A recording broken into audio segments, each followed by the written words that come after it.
Our news team understands that the toll of Hurricane Dorian is seriously impacting residents on the island of Abaco, and thousands of those residents, as Father Cartwright indicated earlier, have already evacuated that island. Well, our Lloyd Allen was in Abaco yesterday with officials of the National Emergency Management Agency, and he filed this report. All right, we're here at the Marsh Harbor Airport, where it seems like several dozen persons are here just simply waiting. Many persons have simply been looking for food, looking for transport, trying to get off this island. This is one of the residents of Abaco. Give me your name and where you're from. I'm Clinton Linden. I'm from Dunstan.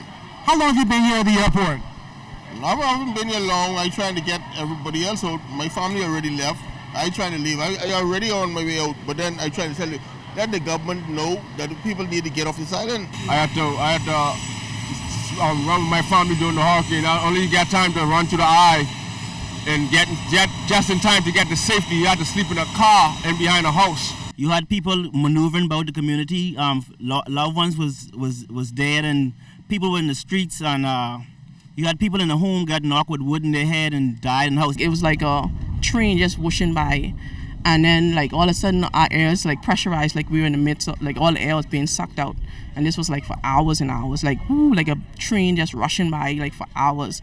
We saw that a temporary morgue is operational at the Marsh Harbor Community Clinic.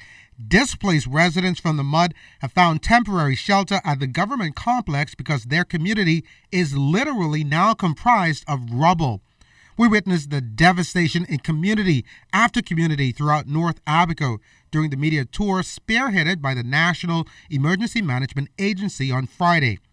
As we travel toward the north, passing the small settlement of Blackwood, several car rental companies with a fleet of vehicles are inoperable because several of the cars sustained extensive damage during the passing of Dorian, and the gas in them was reportedly stolen. The remaining residents in Abaco are making every attempt by any means necessary to traverse the 120-mile stretch of the island. The main hubs of assistance currently in Abaco are the Marsh Harbor Air and Seaports and the Treasure Key Airport.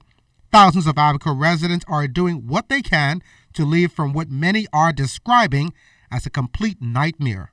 And as we continue to report information from this island, all we are hearing from many locals is that while there's been much destruction, their intent is to rebuild. Reporting from the Treasure Key Airport, Lloyd Allen, ZNS Network News.